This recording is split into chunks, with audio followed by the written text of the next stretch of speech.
Hauss sports all plays. Yeah. Hauss sports all plays.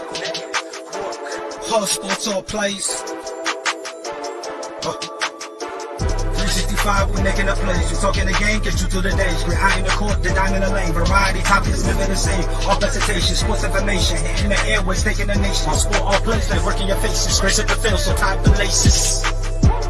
Hauss sports all plays.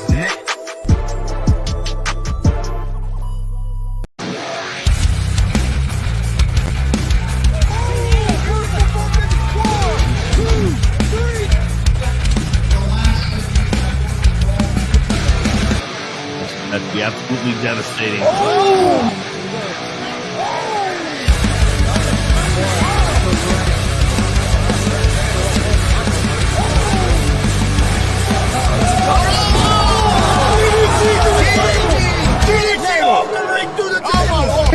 This is Joey Owens' show. They've been trying to get me on this broadcast forever, and this is the worst damn broadcast I've ever been on. So you all can kiss my ass while I win this match.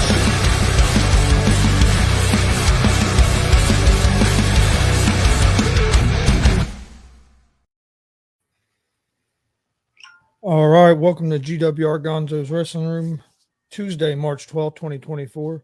I'm Chris Gonzalez, joined by Tony Gonzalez. Joined by Tony Gonzalez and also joined by Marcus Fine, like always. And then tonight we have special guest, pro wrestler Marc Hauss joining us. How's it going? How you guys doing today? Thank you for having me on. No problem. Looking forward to it. We'll go ahead and get started. Marcus, you want to start Yeah, things off? first thing I want to say is if Jared Bird is watching this, if we can get a guy from Alaska on here on time, we ought to be able to get you on sometime through the broadcast. I talked to him last night. He was pretty frustrated. I think he was about ready to break his phone. His phone was the problem. So I think we got things worked out for Thursday. I think he's just going to come in the studio. So That's probably We'll see. for good. All right. Okay, first off, congratulations on the baby. What is it? A boy, girl? Yep, got a baby boy, Hunter Hauss. I was trying for Hurst for the middle name, didn't work out. So we got 2 H's out of 3. try. March 3rd. March 3rd, yep. Almost 10 days. Very good. Congratulations. Yeah, he's a tank. Thank you very much. Let everybody know where you're at. Currently, I am in North Pole, Alaska, which is right outside of Fairbanks. So, I'm a hop, skip, and a jump down from Santa Claus's house, legitimately. So it's kind of cool. What's your weather like right now? Let's take a look. We are at 5 degrees, feels like negative 13, and we're 4 hours back from you. So it's still 3 o'clock here. Very good. I wouldn't survive. It's a little cold. I mean, I've gotten down to, since I've been here, I've gotten down to negative 35. Negative 35. So it's a little cold. What's the snow like? It's not too bad. I mean, here, hold on. Let's see if we can do this. Let's see if we can. Oh, we can't do it. So we're gonna try to turn it around real quick so you guys can see. I'm not gonna be able to see because I'm using front camera, but there you go. Oh, that ain't bad. No, it's just frozen and cold. The good thing is that there's no humidity, so it's very dry. It's not wet snow like it is there, so it doesn't stick and it's not icy like it is in Indy. I mean, but then again, I would want to have the Indy be very icy because your potholes go down like 17 feet. So anything to cover over those potholes to save my car. Yeah, Good that's point. true. You ought to be at Betsy. That's where those guys are at. Yeah. Okay. Well, So I'll take the cold all day. All right. What got you interested in pro wrestling? When did this dream of yours all begin? I was actually late to the game. So a lot of people, you'll hear a lot of the people I've talked to, it's 4, 5, 6. I mean, I was 13 when I first started, but it was also one of those things where I was interested in wrestling at a very young age. I just never could watch it. My parents never wanted me to watch it because they were afraid that I was going to do it because I was very energetic and I loved that stuff. And for me, I grew up with divorced parents. They got divorced before I was a year old. So I always grew up with 2 sets of parents, and pro wrestling was kind of one of those things that gave me the definitive good versus definitive bad. So back in the day, I mean, it's not so much now, everything's blurred lines, but you had you had Hogan. Hogan was that definitive good guy, and then you had the definitive bad guys. So it kind of taught me right from wrong as a kid, as weird as that is, being on the road all the time, because I was traveling 3 hours back and forth from where I'm from in upstate New York, Rochester to Binghamton. It's about a 3.5 hour drive. I was doing that every other weekend from kid to adult. So everything was always changing between the two families, and so having that constant of pro wrestling. And then I just remember my 13th birthday party, my mom let me have a sleepover. I stayed up all night, and I just remember that I watched at like 3 o'clock in the morning. I watched on TNN, I watched ECW, and there was I think it was Rhino and Spike Dudley versus the Dudleys in the Hammerstein Ballroom, and one of their just random shows, and I was hooked. And I became that kid that wore the T-shirts every day, watched it every day, and did nothing but eat, sleep, and breathe pro wrestling. And my parents are right. They should have tried a little harder to stop me from wrestling, because 21 years later, I'm still doing it. How did your training come about? Oh, my training. It was who was that? And you trained up in New York then, right? Yeah, I trained up in New York, but I didn't have a very traditional upbringing with training. Before my friends and I went to college, we had found a guy that he used this old low boy boxing ring, and he charged us $20 a person for a half an hour of training to let us do our backyard wrestling company in a ring. And it was terrible. And then one of the guys was like, "Oh, you've got some chops. You should probably stick around." And I just remember it was his name was Tiger Smith, and nobody knows him because, to be honest with you, he's not great. He still kind of pops around here and there, but I got to give him credit for at least getting me the opportunity to get in the ring. But he started to train me a little bit. I learned basics, and I realized all of it was wrong, and then kind of moved on from him. I cut my teeth at a place called NWA Upstate, which is now UPW. And they're out of Rochester, and it was run by a guy named Mike Rosario. So I trained through there. And I remember I came up because there was another backyard wrestling company, and that other one was had Colin Delaney and Luke Harper, Brody Lee. Those guys were in the other backyard company, and they came up in a company called RCW. So that's where I started, was when, if you watch the WWF or WWE documentary of Brody, they show the RCW. That's where I started. So I was doing stuff with him, coming up to the ranks. Obviously, he blew way past me, but I came up with those type of guys, and my training really took off when I went to this place called Pier 6 Wrestling, and there was two trainers there, Rick Matrix and this guy named Frank the Tank Burlington, and they kind of had to step away, and they were going to close this company down, and they go, "Who wants to train?" And I had no right training, but I said, I'll do it because I needed a place to train. And that's where I started going, is that I was kind of known in the areas. I was the guy who would get in the car and drive everywhere. I mean, thousands of miles, and anything within 500 miles or less. If there was a seminar, I'd spend money on it. So I was never really fully trained by one person. I like to think of myself as the guy that I went on the road and I learned from everybody, which is why my style isn't there's not a specific style. I'm able to kind of mold to any type of match, because I went out and did hundreds and hundreds of seminars and learned from everybody I could. And then even now, still to this day, if there's seminars, people I can pick brains with, anything, I will go and ask them questions and learn something, because there's always something to learn in pro wrestling, and to be as well-rounded as possible, I think, in this day and age, is the best thing you can do. Any of the big name seminars you went to? I could go through them for days. Ted DiBiase, Claudio, Chris Hero, Antonio Thomas back in the day, Hurricane, Johnny Gargano, Ricochet. I mean, I literally could do this for days. If you wanted me to go back and give you a comprehensive list, it's pages long. I mean, you name it, I've probably done a seminar with them over the 20 years. Do you have a favorite one? I don't, because there's so many good ones. I mean, one of them that I really enjoyed, Steve Carino did one, but it was all textbook. It was all sitting down and going through psychology. I love that a lot. I really took to Brutal Bob Evans and his style. I mean, I've had seminars where one of the people that I had a seminar with and then hadn't talked to him for like 10 years and then met him up in Indy was Rip Rogers. I did one with him and his style is really good. I mean, I don't really have a favorite one because there's so many different. I take something away from every single person. Like when I did one with Kevin Kelly, I took away the promo skills. Steve Carino was the psychology. Brutal Bob Evans was how to market yourself. Rip Rogers was the old school psychology. I did one with Hurricane where it was more gimmick. I did one with, I mean, I know, and it's not me trying to name drop. It's just there's so many of them, and there was something different about each one that I really don't have a favorite because everybody brought something different to the table.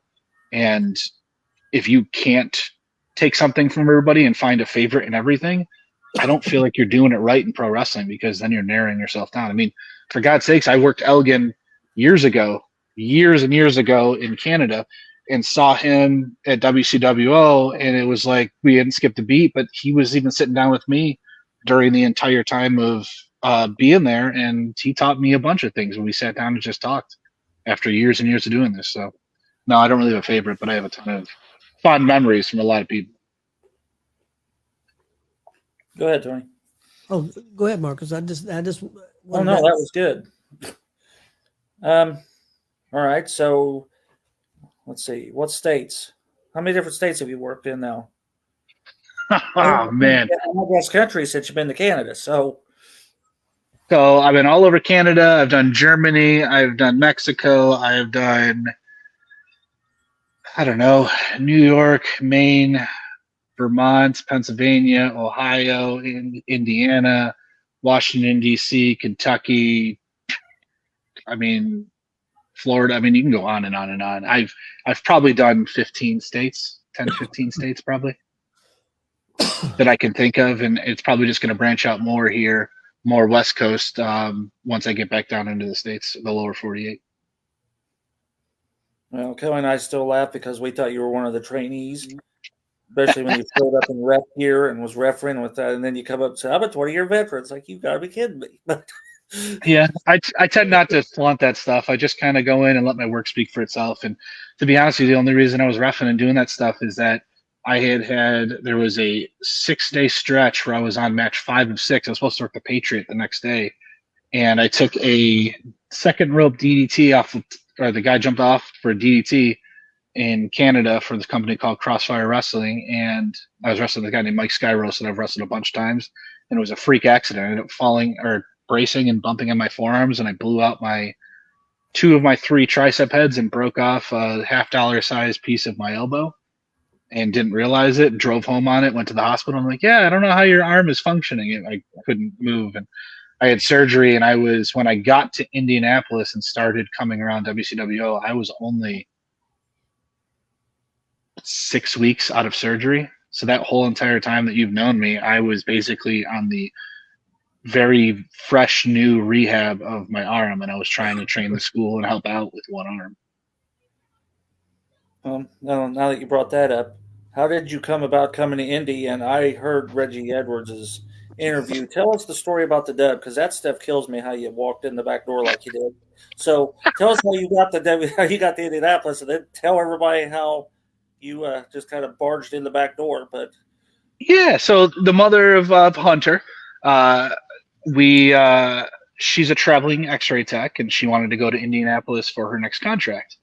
And so at the time I was like, sweet, I'm getting up, I'm going, we're having a kid, let's go, see ya. So I moved out to Indy, and I didn't know of any wrestling companies, and I was like, all right, well, I'm healing, I might as well go and see the scene. I'd love to get to know people, make some friends. And I searched on Facebook and online, and there wasn't much, and the only thing that came up was WCWO. So I went down. I lived literally a half a mile down the road. And so I drove down, and I didn't know where to go, and I saw a parking lot, so I pulled up. I ended up pulling up into the back parking lot, not knowing who the hell anybody was. Everybody's having a meeting outside. They're having a show meeting in the back. I literally walk over to them like, hey.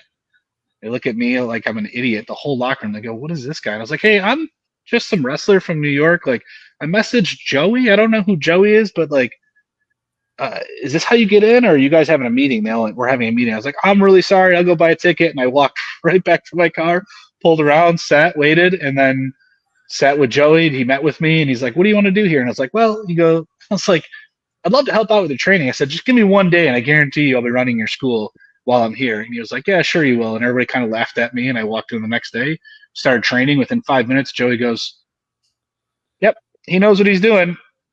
All right, let him step in and help out as much as he wants." And that was it. And then we hit the ground running, and he had faith in me within 10 minutes of meeting me after the show during one of the training sessions, realizing what I could do. That was it.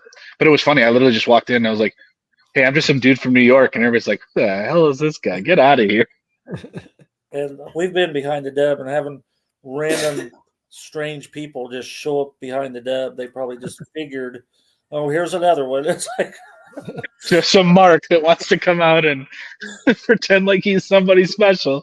That's the thing, because no one knew who I was, and I'm not one of those people that's gonna be like, "Here's my resume, look at me." Like you didn't know Marcus, because it's one of those things where it's like, I'll let the work speak for itself. If you like me, great. If you don't, that's fine too. But I don't need to go around and tell you and beg you to pay attention to me. If you want to watch me, great. all right, Tony. Okay. What was the hardest thing for you to learn in pro wrestling? The hardest thing, psychology. I really think that was one of the hardest things, because it's one of the things that truly does lack in pro wrestling nowadays. Like, anybody can learn moves, anybody can follow a script. It's very hard for people nowadays to be able to feel a crowd. I can tell you, and like, you can ask Marcus, because you were there for that one, the last one with Joey and Will, right? Mm-hmm. So Joey is legitimately hurt, and he and I need to go out there and figure something out. And what we did is we gave Will an opportunity, and Will, who has never had a match before, who has never, been out there other than security, went from being a student to a bona fide player within the crowd's eyes by storytelling. And if you ask Marcus, we did absolutely nothing. Nothing. And to the point where you had an entire sold out crowd on their feet walking me out the front door. And that's the last thing they all saw of me. So it's like, in a matter of 4 shows, I was able to go from somebody that nobody knew, who got over as a babyface and then was hated as a heel, and walked out the door in 4 matches. And I've watched over the past the 6 months I was there, and it's not me toot my own horn. It's just I really prided myself on it. There wasn't many matches at a lot of these shows where you would get a reaction that quickly from a nobody coming out of the woodwork. But I could be wrong, Marcus. I don't know, because I don't know the area as well as I should, but I know enough of it from 6 months. So it's one of those things where that's the hardest part, is that guys are so focused on moves nowadays, and they don't figure out that it doesn't take much. If you just want to punch, kick, and play your character right, you can get over more. It's about tapping into the emotion and less about the moves. Because the thing is, Joey and I did absolutely nothing. A couple kicks, couple punches, and 1 move, and that got over more than people that were doing flips and Canadian destroyers and pile drivers and power bombs. It didn't matter. So, why do you think that wrestling has kind of got away from the psychology?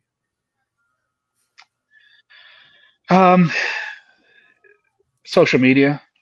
I really think it's social media. I think a lot of it is, we are in this unfortunate TikTok nation where everything is bite-sized. So if you're not doing crazy moves and you're not doing something that's going to get an instantaneous response, people don't have the attention span. But what I will say is that is a cop-out, because that is what people think. So people are feeding into that. And the thing is, it's a self-fulfilling prophecy. People are saying, oh my God, the TikTok nation is speeding us up, so we have to do more and more and more outside of pulling a gun on somebody to be able to get them to react. When in all reality, all the fans want to be is not trained, but all the fans want to be is entertained. And if you give them a ride and you give them something to believe in, they're going to believe it. They want to suspend belief, and they want to watch you, and they want to feel something. But the thing is that all they're being fed, and this is one of the things I noticed, and I've talked to a lot of guys in Indianapolis, is that it's not just the indie scene, it's everywhere. But I go in and I watch, and it's just moves for the sake of moves. No one focuses on the crowd. No one, like, I will sit there and talk to Marcus for an entire 10-minute match and be like, and I will constantly keep poking at Marcus until Marcus gets the rest of the crowd involved. But the thing is that you have to give them a reason to believe something. Because really, I ask people all the time. I will ask you this question. I've asked every single student and every single worker that's wanted to ask me questions. Is the first thing I ask is, why is a heel a heel? I'll ask you guys this question because people get it wrong every time. Why is a heel a heel? Do you guys know? To bring heat to the good guy. Because they cheat. Yeah, but why is so? I'll give you my explanation, and then maybe it'll make sense. But like, the heel is a heel because he can't out wrestle the face. That's it.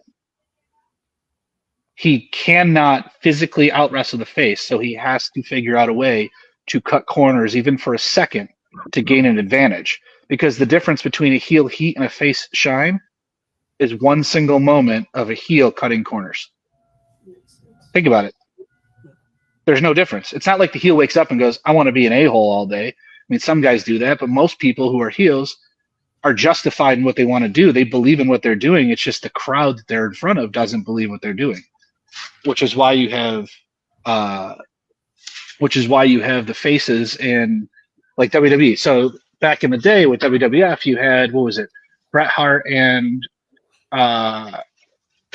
Shawn Michaels, and it was Bret Hart, Shawn Michaels, or Bret Hart and Stone Cold. I can't remember. I'm so ashamed that I can't remember. But what it was is that if you had Shawn Michaels in Canada, I think it was Shawn Michaels. Yeah, it was Shawn Michaels in Canada. He was getting booed out of the building while Bret Hart was getting cheered. And when Bret Hart was in the States, he was getting booed and Shawn Michaels was getting cheered. And it was the same content. Nothing was different. It's just a matter of the crowd didn't believe in what you were selling, which is why I could come to Indy and say, I hate Indianapolis and I love New York, and I'd get booed. But if I go to New York and say the same thing, I'd get cheered. So really, at the end of the day, with those heels, going back to it, is that people just want to believe. You got to give them something to believe in. You got to give them a reason to care by tapping into their emotions and not worrying about yourself. And the other thing too is that people don't sell anymore. That's the second part of it. Yeah. It's selling. No one sells and works the crowd. All I did was work the crowd. So if you watched it, I didn't do anything. In any of the matches you guys have seen, I didn't do anything. I bumped, I fed, I did a couple moves, and I pretty much worked the crowd the entire time. That was it. It's that simple. People make it harder than they need to. Me and Tony were talking the other night about Piper. Piper turned from heel to face, and he didn't change anything he did. Just who he went after. Yep. I mean, the biggest thing is that he cut a couple more corners because he had to, because he told the story that he couldn't out wrestle the good guy. So he had to cut corners, which made him a heel. That's one of the things that kills me too. I don't know about you guys, and I would love your guys' thoughts on this, is that, do you feel that a lot of the heels nowadays cheat too much? Yeah. Most of them do, yes. I tell the heels this all the time. What kills me is that when you see a guy who's in heat, and what does he do? He cheats and just chokes right in front of the ref 10, 15 times in a 10-minute match. Mm-hmm. Who does that put the heat on? Is it the referee or the heel who gets more heat? Say the referee gets more heat. And the referee looks like an idiot because he can't enforce the rules, which then makes everybody realize that it's a work. Which is why I always tell people, one of the best to do it, Ric Flair. Did Ric Flair have to cheat? Everybody knew he could beat the local jobbers, but what did he do? He cheated in a sly way where the referee didn't see it until the referee finally saw it. And then the crowd went nuts. And then the crowd believed that the babyface could win, even though the babyface was a nobody from random podunk town, USA. It's the same thing. If you can go out and not cheat in front of the referee and find a way to get away with it so the crowd sees it, that's the idea of getting them involved, because now the crowd's like, hey, you missed it. Just like that Leonardo DiCaprio where he whistles and goes, da-da-da-da. Like, it's the same thing. It's just you got to get that crowd to find something to see that the referee doesn't. Now the referee is clean. I don't know. This is the stuff that I could talk about for days. This is the stuff that I talked about with all the WCWO guys. And I'd like to think that people, I mean, I'll give the shout outs. I mean, I've worked a lot with Zay Gates over the past 6 months, with Hodari. There's a guy that's coming up that's going to be on shows very, very soon. And Will Cummings I worked with a lot. And there's a guy named Mike Noble who's going to be awesome. And those are the four guys. I mean, even Jackson Morgan I tried to help, and I think that he's a lot more focused now, and he's a lot more sinister, and he's a lot less distracted. Where, I mean, he just won gold. He is focused. So hopefully you see a little bit of that psychology and a little bit of that difference in those type of people, because those are the people that I kind of latched on to. But that's kind of where I stand with a lot of that. Best piece of advice that you received in the wrestling business? Slow down. Slow down. I've heard, we hear that a lot. Yep. If you feel you're going too slow, slow down. I mean, little other pieces of advice is, I always ask people all the time, and this is kind of one of those things, is that, does this make sense if it was a real fight? I ask people all the time because they do moves and all these sequences. Does that make sense? Would you do that in real life? Would you do this? I mean, even down to the mannerisms, your facial expressions, everything. Would you do it? No. Well, then why are you doing it? So, I mean, those are two big ones. Two big ones all the time. I press over and over. I'm sorry, go ahead. What do you love about the business, and what do you dislike about the business? I love everything about the business. I can't really pinpoint one thing. I love the camaraderie behind the scenes. I love being able to get emotion out of people. I love being able to see the sense of wonder in children. I mean, I love doing it still to this day, and because I loved what it did for me and what it made, how it gave me something to believe in and look up to when I was a kid, and I want to be that same person. I never made it big, but I have a lot of experience and a lot of connections of people that I've made it big that I'm very proud of. But the reason I still do it at 38, beaten up and broken, is that I can have simple matches and still make friends with kids. I mean, I was only in Indy for 6 months, and I only did stuff really for like 7 shows. But in those 7 shows and in those 6 months, I've made lifetime friends and kids that still talk to me. I mean, I still call up friends of mine, and fans will still message me with their kids, and I talk to them on video calls. I don't care. Like, it doesn't bother me. I love connecting with people. It's just the camaraderie and being able to help people escape life for a little while, and being able to help motivate people to do whatever they want. Because I did it. I was a nobody, and I made it in pro wrestling. So anybody can. The things I dislike about it nowadays is, I dislike that the wrestlers themselves, it's almost like, because it's been let out of the bag that it's entertainment, they've almost made wrestling a joke of itself, where it's almost satire, where they're like, well, if we make fun of it before everybody else, then no one can hurt our feelings. And instead of toughening up and just realizing, like, people are going to have their opinions, they're going to say what they want, continue to show kayfabe and continue to move forward as if everything is still what it was, and let people suspend their disbelief. And if they don't want to come along for the ride, that's on them. That's not on you. But we've gotten to a point nowadays that we're so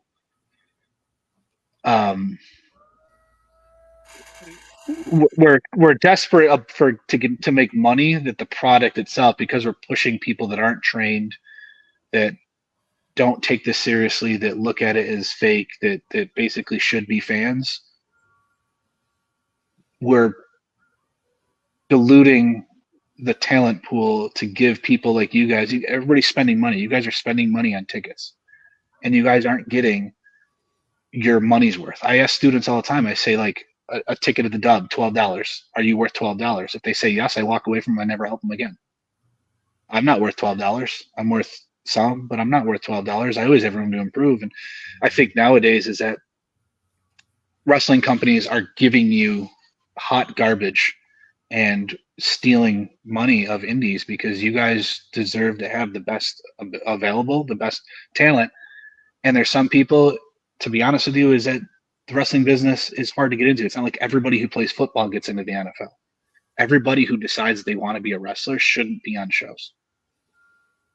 Period. I've heard that. There's refereeing. Yeah. There's refereeing. There's production. There's lots of things you can do to be in the wrestling world. I was lucky enough and fortunate enough that I just worked really, really hard, and I was able to make it in wrestling. But there's certain people, there's certain people in the area that I've watched, that I'm not naming names, but there's people that really shouldn't be wrestling, and they should be doing other things because they have value, just not believable as wrestlers. And it's a waste of your guys' money to spend on tickets to get 2 quality matches, or there's 6 iffy matches that are of people that have friends of friends that can sell tickets. It doesn't help the business. But that's just me. Best decision in your career and worst decision in your career. Best decision in my career. I mean, it's kind of one and the same. The best decision in my career was there was a local company that I gave everything to, and I was super loyal to them. And it kind of goes both ways. I had the opportunity to go and like train at ROH and do all this other stuff, and I was too afraid to leave because I was training schools, and I had loyalty to my local school. And I didn't want to leave because I knew if I left, I felt that these students would not get the proper training and not get the best chance possible. So I felt guilt leaving. So I ended up staying. That was one of the worst decisions for me personally, because I had so many opportunities to really, and I probably could have made it to a level. I mean, Ring of Honor itself was offering me to go down and train at the school and do all the ring crew and help out and work my way up, like the guys like Shaheem Ali and LSG and Will Ferreira at the time. I would have been all in the same class as those guys. And I turned it down to stay local to help the students. But the best thing I ever did, honestly, was when I got to a point where I wanted to break away from that, I broke away and went out and did seminars. And as scary as it was, I took every chance imaginable by myself. There was many weekends where I drove by myself, and especially in the local area. I mean, there was a lot of times where there's going to be a lot of people that don't like you. And there's a ton of people that don't like me and thought that at the time I had an ego and this and this and this and whatever. I could care less. I just kept my nose down. I was grinding, and I got on the road, and I went to every seminar, made every connection, and did everything I could. So the best thing for me was just to get on the road and go anywhere and everywhere, regardless of pay, regardless of situation, regardless of spot. I mean, I would drive 500 miles to go take a battle royal spot in a really crappy company because they had a seminar with a guy that was reputable, and I'd make a contact with him and then do this. And it got to the point where when you're on the East Coast, you would see my name everywhere, regardless. It wasn't the best matches. Sometimes it wasn't the worst, but I learned from every single one of those. So that's the best and worst. Okay. Marcus? Well, I don't know if you know, but Will Cummings is now pretty active on the roster. He's working. Yeah, I'm keeping an eye out. Yeah. So he's doing good. He's doing good. Yeah, he had a good match with Kenneth James there in Lebanon a couple weeks ago. Yeah, very good. Yeah, it was pretty good. I watched it because what I end up doing now, to be very honest with you, is I tell anybody that I cross paths with, send me your matches. I'll send you feedback, and I send, KJ will send along stuff, and Hodari and all those guys, and Jackson Morgan, like I said, they'll send matches, and I'll send back pages of feedback. So it's nice for me to be able to watch that stuff and stay involved. So I've actually, as funny as it is, being up in Alaska, I'm watching most every show, and a lot of the times too is that when you guys stream your shows and whatnot, I'm there lurking in the background watching.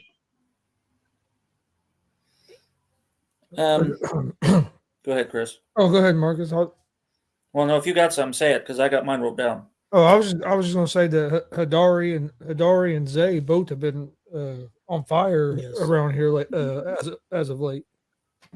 Yeah, they took a step back, and they've listened to everything I had to say, because I'm trying to help build them up. I mean, the biggest thing with Zay is that he's finally slowing down and really feeling comfortable in that heel character, and Hodari is really taking control and command of his own destiny, and he's very confident and sure of himself now. When you watch those matches, there is no hesitation whatsoever, and they're doing a great job. They're just fantastic.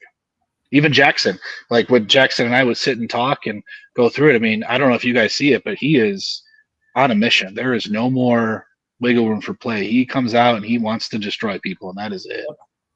Yep, I agree. So I don't know if you've answered this, but what is your best advice you've given people? Is it slow down? Is that what you said, or do you have other things you make sure you tell everybody? I mean, I got a bunch of them, to be honest with you. throw the question up with all the WCWO guys and just see what their reaction is, because I don't know. I've given so many little nuggets, but what I would challenge you guys, go and ask all the WCWO guys and each one of them probably will have one of them, and there'll probably be something that is standard across the board that I've told them a million times. I'm curious what they think because they're the ones who take the advice and take it to heart. So I'm curious what they think. If you guys want to do that, I guarantee you they'll all give you an answer. All right. I'll have to do that. When you was in Indianapolis, did you work with any other promotions besides WCWO? I just did a battle royal with Buck, WPW. Other than that, I did not because it was so late in the game that I didn't have a chance to really get out there. And I tried with a couple companies.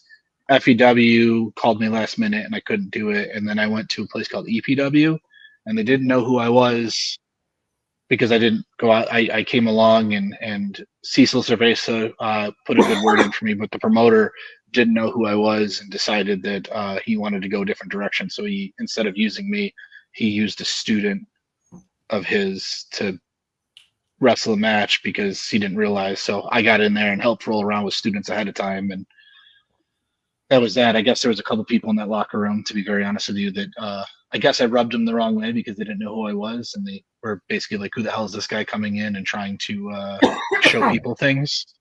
And those people, I guess, had enough of a say that they didn't want me on the show. So I sat back and gave my advice and helped out the guys that wanted help, but met a lot of nice people. All right, I'm looking at my paperwork.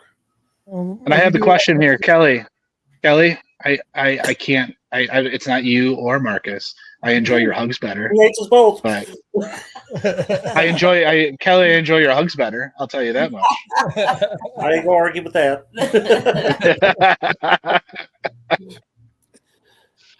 Who's been your favorite opponent to date? Oh man, I don't know. The one I always went back to because I always had fun working with him is Maximo Suave. It's funny because now he's over in OVW, but him and I came up and worked a bunch in Rochester. I've enjoyed working with him. I mean, I had a hell of a time with Joey. I mean, that was so much fun. I mean, it was a whole lot of nothing, but it was so much fun. But that's the thing though, is that I feel bad because people always ask me like favorite and least favorite. There's not many things that are my favorite. It's one of those things where there's so many different like types of matches and types of people and types of personalities and emotions and feelings. Like I positively love 99.9% of my career where I don't really have favorites. Because I could work a guy 50 times and consider my favorite because I work him so much. But then like Joey, I had 6 minutes of him and it was one of my favorite that I've had for years. But it's just, everyone is different. I know it's a really lame answer and it's a very PC answer, but it's the truth for me. I don't have favorites because I'm fortunate and lucky and blessed that I got to work all of these people for different reasons. No, it's just like wrestling federations. Kelly and I, of course, get around, and when I brought Chris and Tony into this one federation, I said, now this isn't going to be like what you're used to. They have their own style. You will enjoy it, but it is different from what you've seen. So I'm assuming opponents are the same as wrestling organizations. Everybody has something different to offer. It's not like everybody else. So everybody. And I mean, you have different, like, there's different I mean, think about it just for the sake of Elgin. I wrestled Elgin. It was me. I remember. It was me and this guy named Rick Matrix. Or no, it was a tag match. I can't remember exactly who was on what side. I think it was me and this guy named Rick Matrix versus Sean Spears and Elgin in Canada. And I remember just like going out there and having a hell of a time, and we just laughed about it, had a great match, and then, reminisce 10 years later, 12 years later, when I saw him in the locker room when he came in, he goes, Mark, right? And I was like, yeah, dude, I haven't seen you in a while. So it's like things like that where you have those matches that you can reminisce, where it's like, I know if I come back 10 years from now, he'd be like, hey, Joey.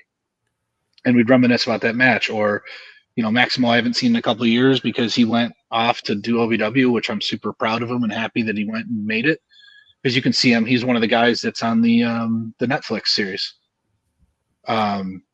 And him and I had bangers in matches, but going back and looking at now, probably weren't bangers now, but were great back then when we were just getting started. So different places in your life, different reasons people come in.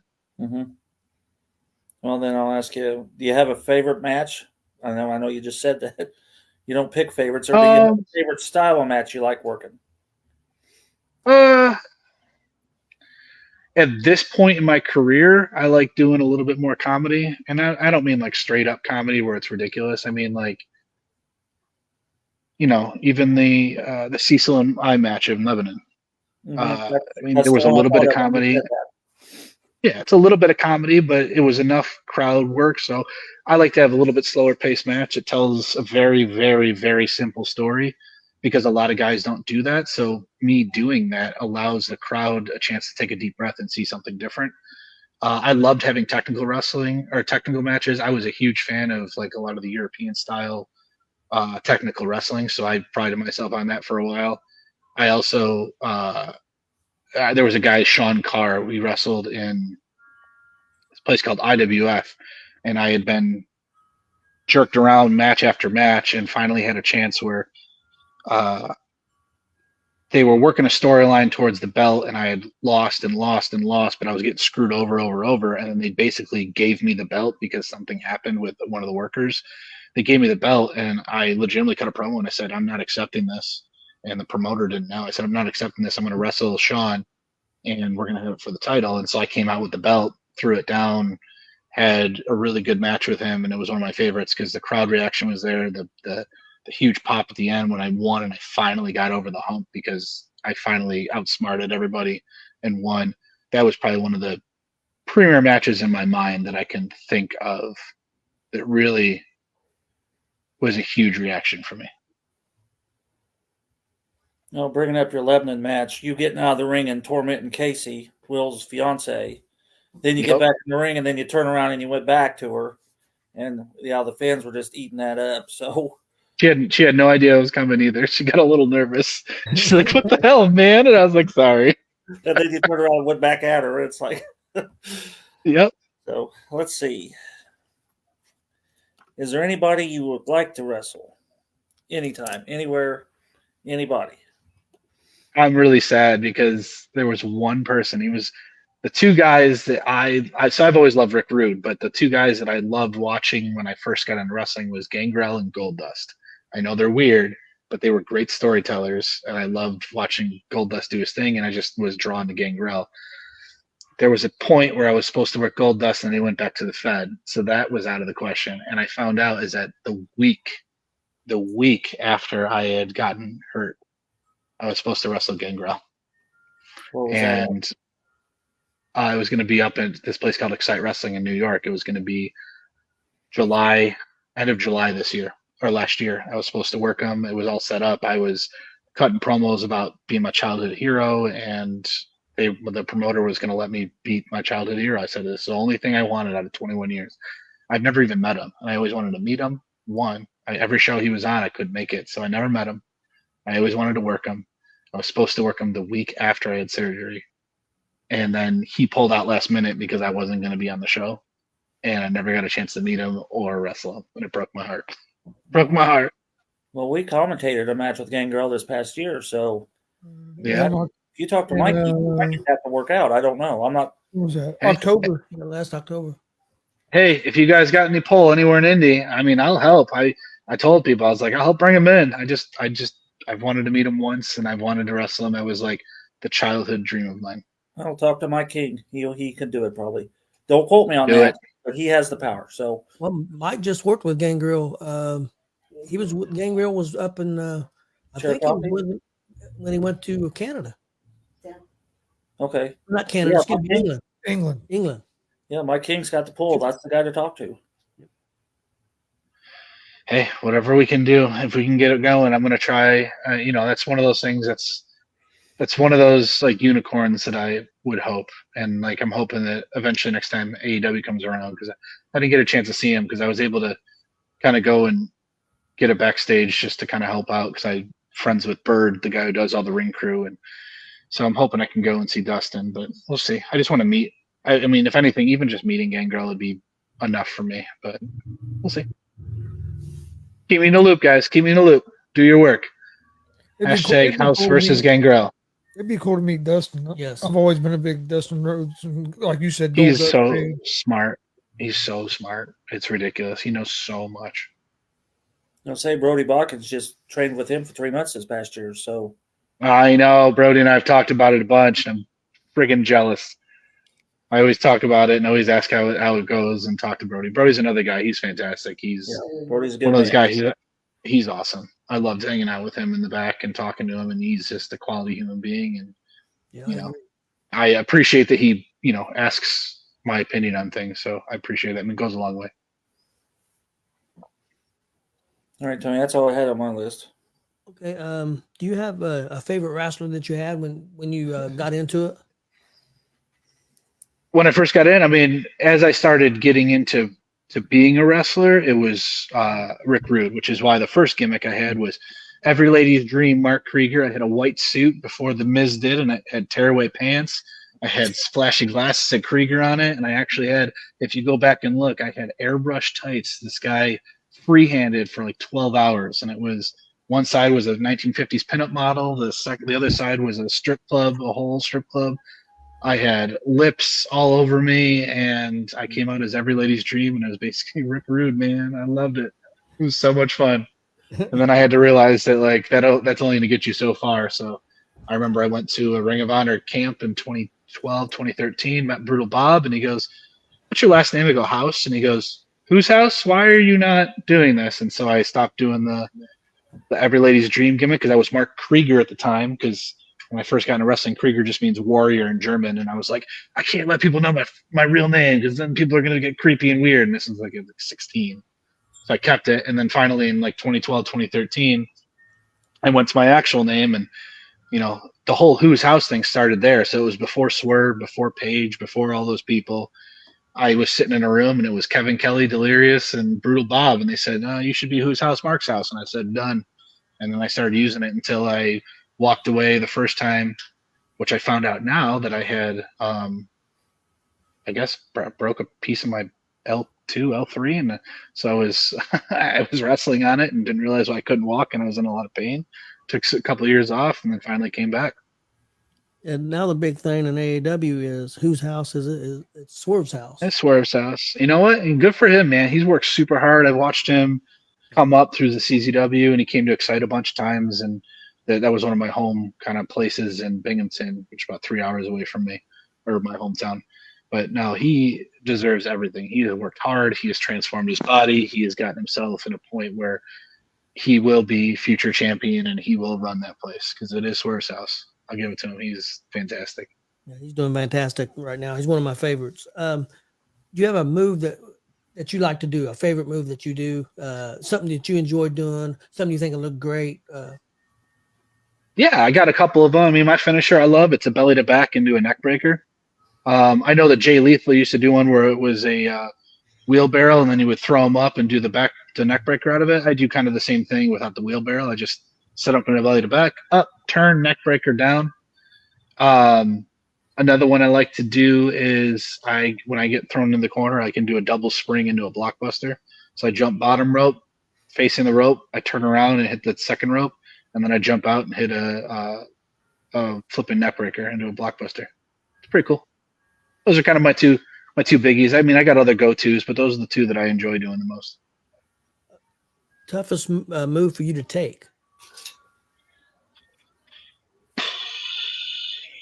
I don't know. I don't have one. That was one of those things that coming up with me and Delaney, because Colin, I don't know if you guys remember Colin Delaney, the guy who would always get beat up week after week on Raw and SmackDown. He kept having the bandages on him more and more. Yeah, I remember. So that spot was actually supposed to go to Brody Lee, but Brody was too big. And so Colin was called, and he came in literally from work. He walked out of his job, walked in, and that was the first match when Shelton Benjamin was the gold standard. And he sold so well that Vince kept bringing him back. And he was like, at the time, he was one of only a handful that never went through developmental. They signed him onto a contract without going to developmental. But Colin always taught me, he's like, sell. And at the time, 2012, 2013, I was only like 160, 170. I mean, I'm 210 now, but I was small. So I learned how to sell, because the thing is that people don't realize that the more you sell, and better you take heat, the better you look on your comeback. And people don't realize that. So everybody wants to look strong and no one wants to sell. And then it doesn't help your case to get sympathy. So I learned how to sell. So there's not really much that I don't sell well. And there's not really a struggle for a move because if you watch a lot of my matches as a babyface, I don't take anything. I don't do anything. I just sell, and a couple quick hope spots, and that's about it. So I pride myself on taking moves. So nothing really is hard for me. I've taken it all. You're a Mount Rushmore of pro wrestling and also independence, since you've worked a lot of independence.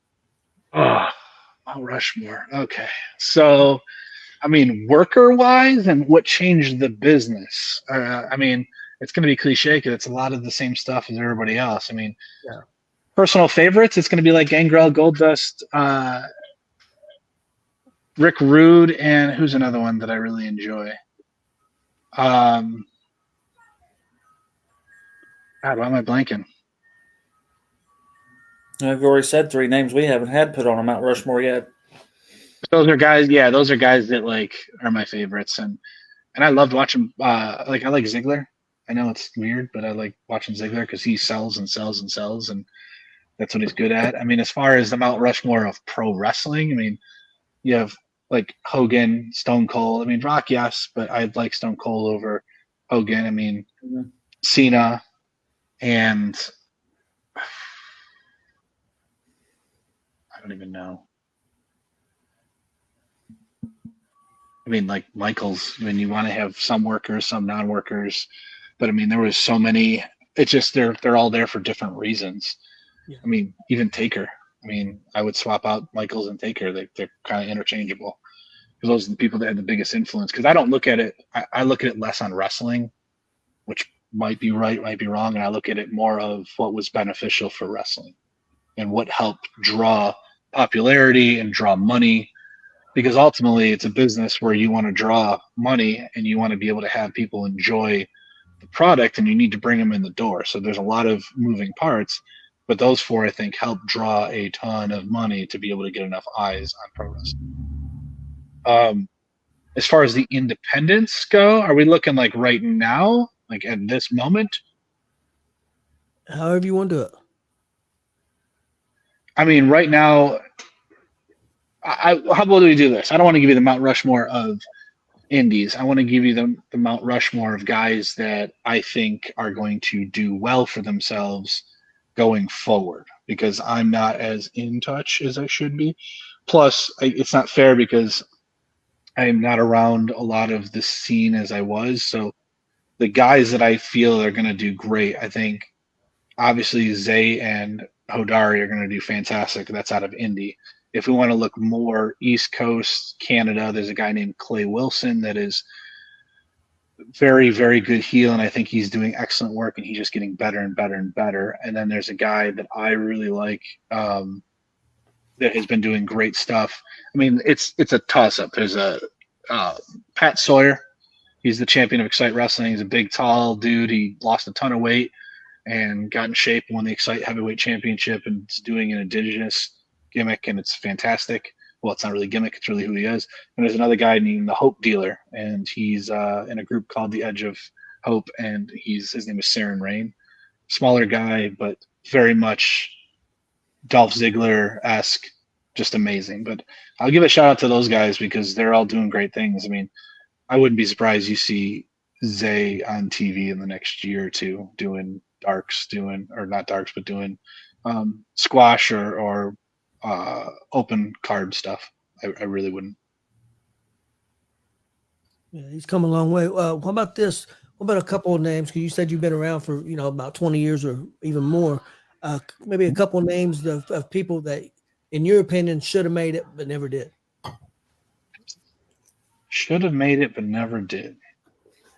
I think Brody should have made it more than he did. More than he did at the time. I mean, he was just starting to get his break in AEW, but I think he should have gotten way further into pro wrestling in WWE. I mean, he had a great run, but I think that he really could have been championship material with the way he worked. People that should have gotten further.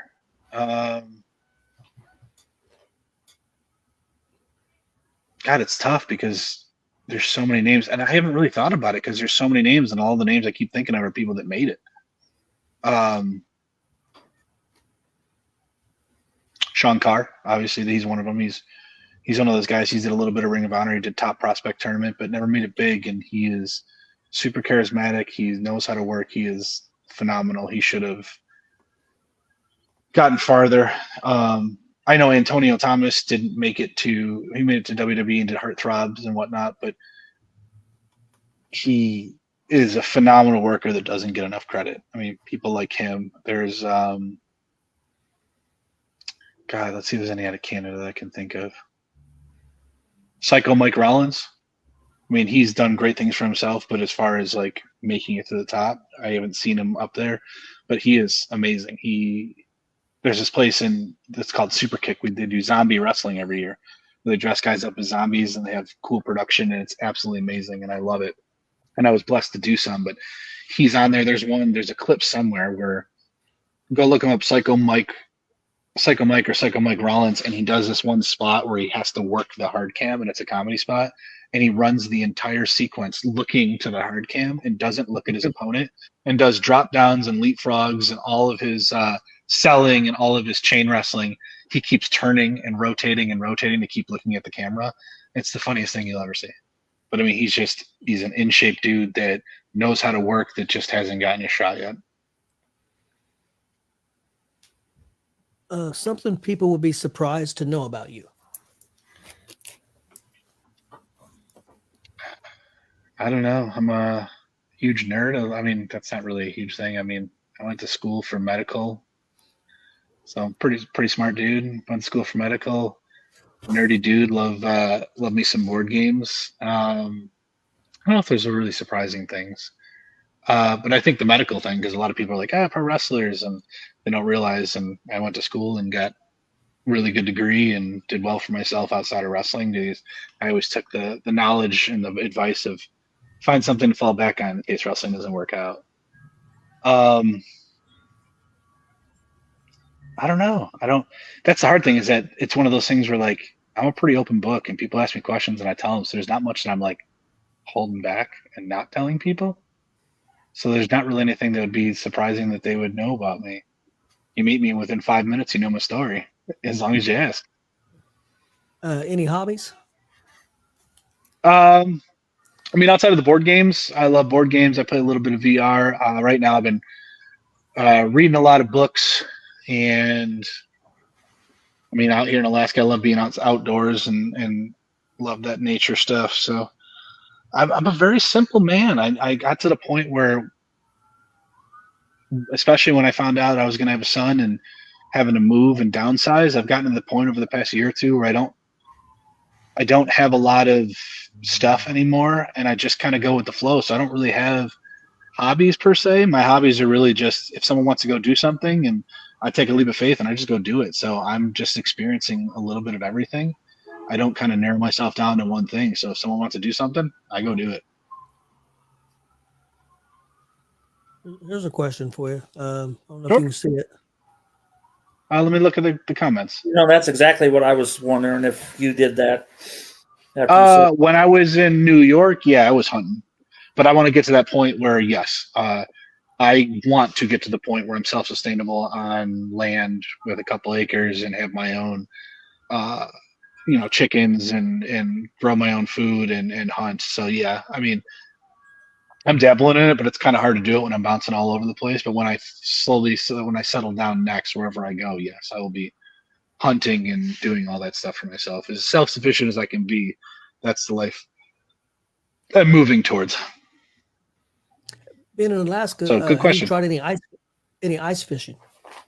Have not yet. Only been here about a month and kind of had to stay close to make sure I wasn't away for baby. So I'll be doing that soon. I'll be doing that. I'm going to try to go buffalo hunting hopefully soon here. Yeah. I'm definitely going dog mushing next week to see the Northern Lights.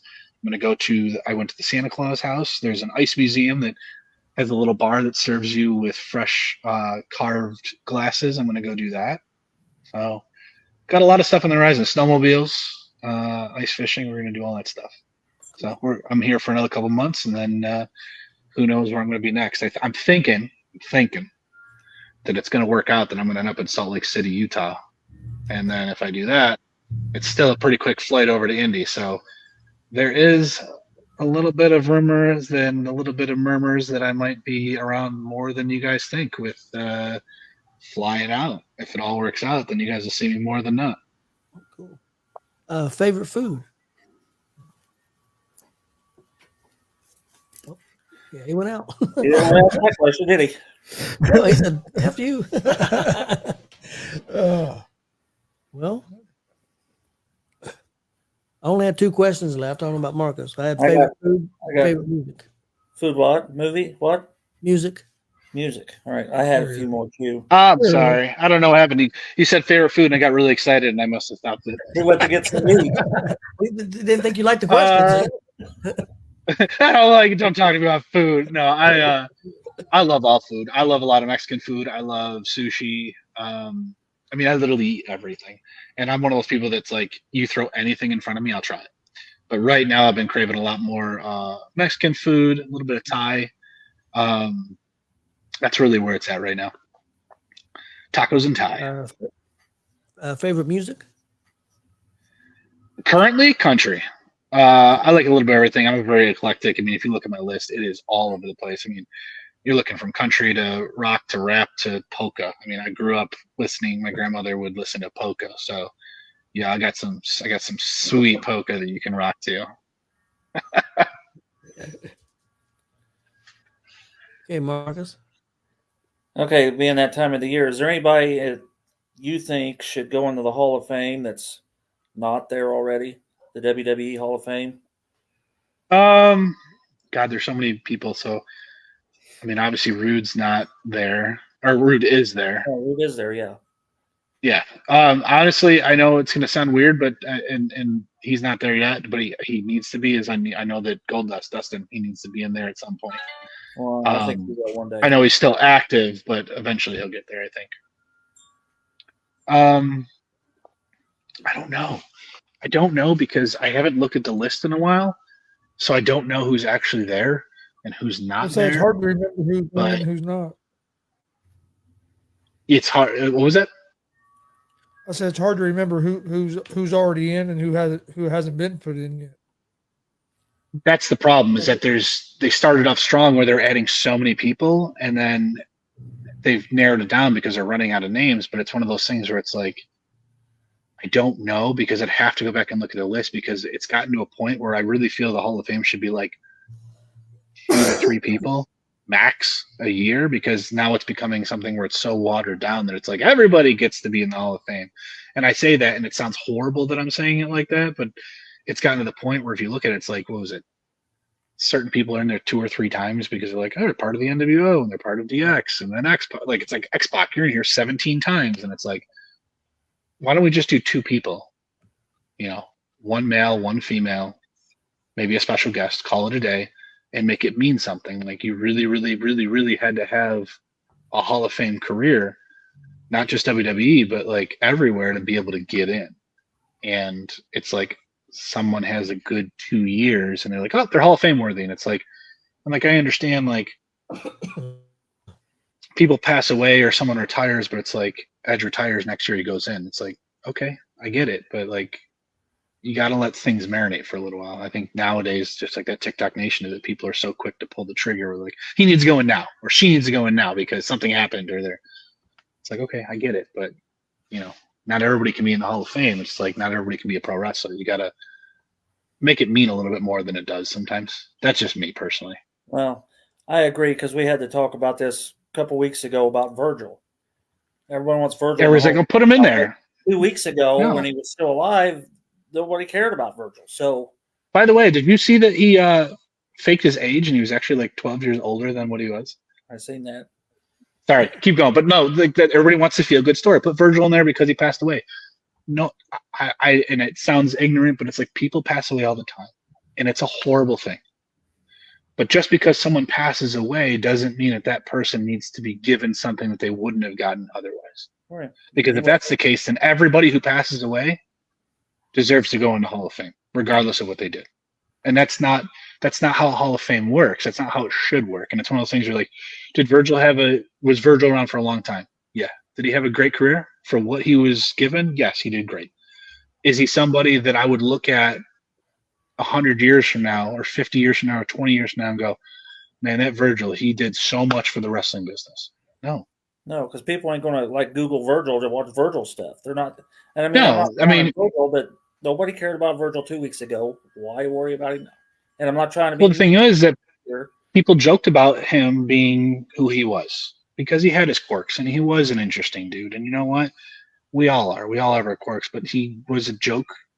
He was a butt end of a lot of people's jokes, which, you know, unwarranted. He really didn't need to be the butt end of jokes, but it's like you go from that and those same people that are crapping all over him are the ones that are claiming that he needs to be in the Hall of Fame.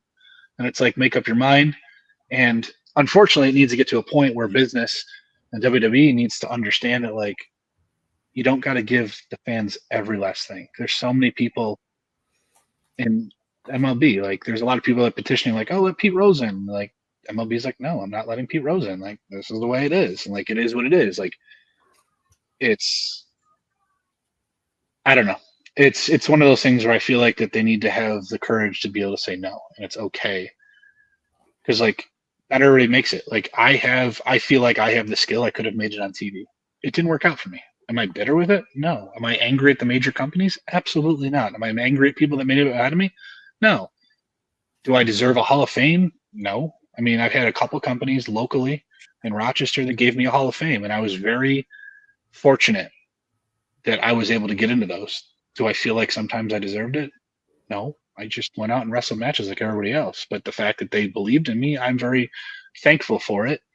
But if nobody else gave me a Hall of Fame to any of their companies, would I be upset? No. Because, you know, I didn't stick around with a company long enough to deserve it. I wrestled everywhere. I sprinkled myself out a little bit everywhere. And as a person, I think I did all right. But, you know, I didn't stick around a company long enough, other than the ones that gave me the Hall of Fames, to help the business grow and be a huge part of their history. I guess, does that make sense? Yep, makes sense. 'Cause you see it with all the sports now. I think all the Hall of Fames are starting to get kind of watered down because it's all, like you said, they just worry about getting people in instead of it should mean something to get in. But if you just let everybody in, it takes the value away. Well, that's the thing, is that because we have shifted from a society based on results of what you have done and more about money and less about the actual act of what you're doing with sports, is that what's going to sell millions and millions and more dollars. We're going to let the people in, even if they might not deserve it or they haven't gotten to a level that is Hall of Fame worthy.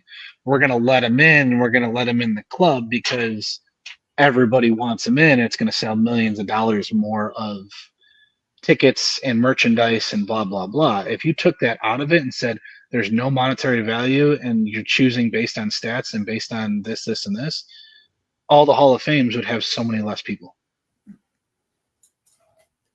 Yep. But that's just my opinion on it. I think that it's too much of a society of everybody gets a trophy no matter what, when that's not that's not the root of sports. All right, I got one more. Sure, fire away. You got any stories you would like to tell and can tell? Road stories, locker room stories, anything you could tell, and I guess don't make it too MA, but nothing I can tell.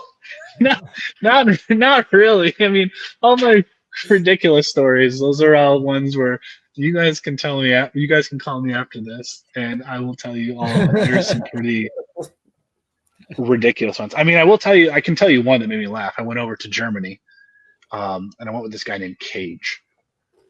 And this one's just kind of funny. I mean, it's not anything crazy. I'll tell you guys the crazy one some other time, but I'll give you this one. It's just a small example. But I went over to Germany and flew out on a Thursday, was coming home on a Sunday, went with this guy named Cage. He's the one who got me booked there. That's the weekend that he was supposed to work Walter, and I ended up working Walter on a whim. But I went over, and I'd never been out of the country. At this point, you need to have a visa to be able to work. You can't just go over and work. I didn't know the promoter. I didn't know anything. I just went with this guy. He was like, come on, we'll get you booked for a weekend. I was like, sweet. And there was a tournament that they had where it was a shoot tournament, eight guys from 8 different countries. So I wrestled a guy from Sweden and I wrestled a guy from Germany. And it was very, very interesting to have the conversation. But I just remembered we got to Brussels and we had an hour flight from there to get to where we needed to be. And he looks at me, and at this point, he had been given half of his pay. He's like, oh, my back hurts, bro. He's like, good luck. I'm going home. And he turned around and he left me in Brussels. Had no idea what I was doing. Didn't know the promoter, didn't know anything. He goes, find the girl with red hair. Good luck. Have a nice day. And he turned around and left. And I'm in Brussels, and I have to walk through customs. And they're like, what are you doing here? I was like, visiting a friend. And I had to lie through my teeth. I had to lie through customs with all my wrestling gear. Thank God I got through. Because if I had not, they probably would have arrested me and sent me back home. And then I remember when I got into the actual airport, it's not like here where when you go to an airport, each gate has its own little area. In this airport, it was every gate came out into a big central meeting area. So everybody from every flight was in one room. And I walk out, and I just start walking around. I don't see anybody. And I walk over, and there's one girl with red hair. And I go, hi. And she barely speaks English. She goes, are you Cage? And that was the guy's name. And I go, yep, I'm Cage. And she goes, okay, excellent. Come with me. Got in a random car. They took me out all day, her and her boyfriend. They took me out to go eat food and brought me to the promoter. And the promoter goes, Mark? And I was like, yeah, Marcel. And he goes, where's Cage? And I go, he went home. And he was like, are you serious? And so then they like took me around all weekend and hooked me up. But it's really funny too. Like another thing is that they don't drink their tap water because the pipes are dirty, and they drink seltzer water is like their normal water. And I just remember like it was the best spread. I went to the back and they had fresh. It was a little town the first night that I did the tournament when, and they shut down the entire town, and they had it inside of this like really beautiful hall. Like 700 people there was the entire town. And they had in the back, the spread was fresh bread that was baked that morning, fresh cold cuts, fresh cheeses, fruits, vegetables, fresh chocolate that they had, and a bunch of drinks. And I just remember and fresh butter. Oh my God, fresh butter from the farm. And I just sat there and ate all day. And they're like, are you going to wrestle? I was like, no, I'm just going to eat, man. And I just remember I got back and I was exhausted and tired. And that was actually the night. So with my elbow. So what they said is that the reason my elbow shattered in this past year is it was being held on by scar tissue. What ended up happening is I went for an elbow drop, and the guy moved, and I elbow dropped on the outside of the ring and broke my elbow. I had no idea, and it healed on its own. Actually, scar tissue put it back in place and healed it. And so I had been wrestling from 2010 till now, until last year, with an elbow that was being held on by scar tissue, and that exploded when I tore my tricep. But I had broke it that night, went to the back. It was in a lot of pain, and I was super thirsty. I walked over and I opened up one of the bottles and started chugging, not realizing it's seltzer water because they don't drink tap water and they don't drink like distilled water. And just 4 or 5 sips in, right through my nose, all over the floor. Felt like an idiot. Everybody laughed at me. Walter walks by and he's like, oh, dumb idiot. I was like, God, thanks, man. So like the next day I get to Mad Wrestling Association. That's when I wrestled Walter, and they actually created a little area, and they said for American only. And it was just me. And they had a full spread of my own food. They had distilled water instead of carbonated water. And they thought it was hilarious. And they just pulled a rib on me, and they just made my own table of food to make sure it was Americanized. And I was thinking, you guys are the worst. But it was fun. And then I just remember like they drove me on the Autobahn the next day. They're like, do you want breakfast? And so they wanted to bring me to the red light district to have breakfast to send me off. And it was the weirdest thing. I was like 4 o'clock in the morning getting served like outside of brothels, like just eating breakfast and then being sent to the airport. It's very weird. But no, it was that's one of them. But I'll tell you guys some more stories when you guys want to outside of this. That's a good one. Is there a big difference in wrestling like in other countries compared to like wrestling here in the States? At the time, yeah. I mean, Germany is a lot more. It was at the time. It was a lot more strong style. A lot less gimmicky, and the crowd was a lot quieter and more respectful. And so they would respond to different things. So it's like you would do a big move and they would cheer, but they wouldn't cheer like they would here. And there's not a lot of heckling. It's more of they're enjoying the show, which was very interesting at the time. And then when I went to Mexico, crazy. I mean, I remember wrestling. I wrestled a 10-man tag, and actually it was one of those things. They have like a sports center. I'll have to send it to you guys, but they have like a sports center there that's like their big thing that they watch for a while. And I was wrestling. I went down there and tagged up and did this up with this guy named Lowrider, and then did a bunch of matches with this guy named Articos and Lancelot, which are Super Crazy's nephews. And I ended up somehow at Super Crazy's house one night and just spent the night. I had no idea. But we went there, and they had a 10-man tag, and we wrestled at like 9 o'clock at night with spotlights on in front of a church with like 500 people standing all the way up to the apron, just going nuts, drunk, just going nuts. And that was like, I think it was a match. I think Ricky Marvin was in it too at the time. But I remember I took the guy set me up for an outsider's edge, and he threw me up. So it was almost like an outsider's edge last ride, and then came down and powerbombed me in the middle of my back on his knee. And it ended up getting number 1 on the top 10 moves of Lucha Libre for the day. The entire country saw it, and it was a huge deal. But working the left is a little different. Getting in and doing everything they do is rolls because their mat is so hard, and they don't have the spring. So everything is rolls. Everything is super cardio based. Working the left is really weird. And just the language barrier. I remember I went into practice one day and we did a bunch of cardio until we basically puked. And then I remember at the end of it, there was this guy, Apache, old school guy. And he was sitting there and he barely spoke. He didn't speak any English, and we just did moonsaults. He just taught me how to do moonsaults for like an hour. So this older gentleman just doing moonsault after moonsault. I just gave him all the credit in the world. So yeah, it's different per country. It's not as hostile, and a lot more people appreciate a lot more in the other countries. I think people are trying to be individuals here in the United States, and they want to be a center of attention as a fan, whereas in other countries they want to enjoy it for the product that it is.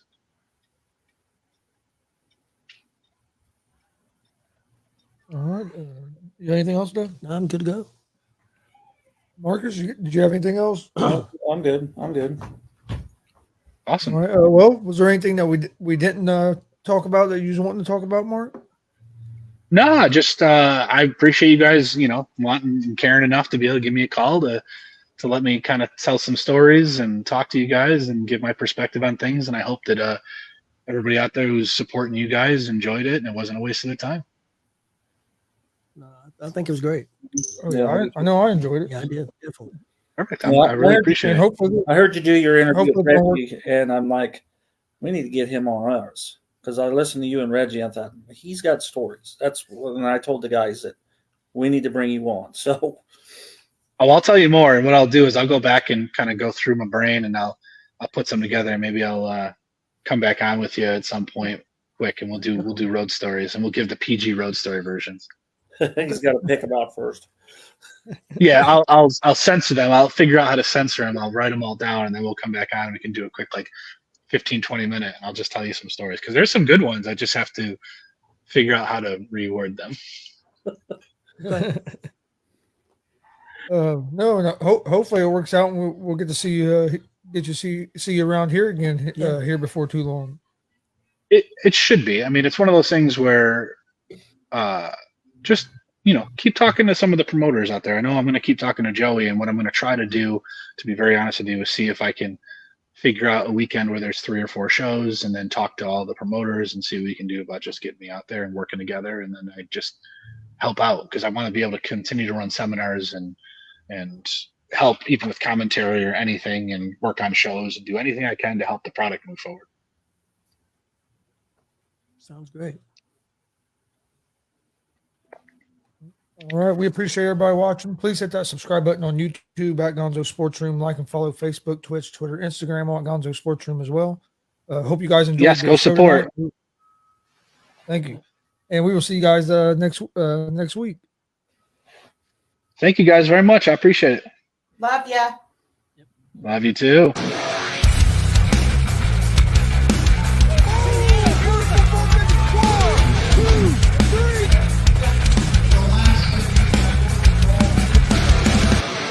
That'd be absolutely devastating.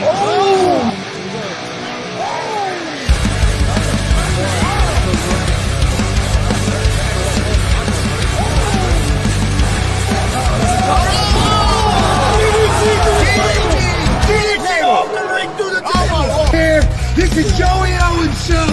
They've been trying to get me on this broadcast forever, and this is the worst damn broadcast I've ever been on. So you all can kiss my ass while I win this match.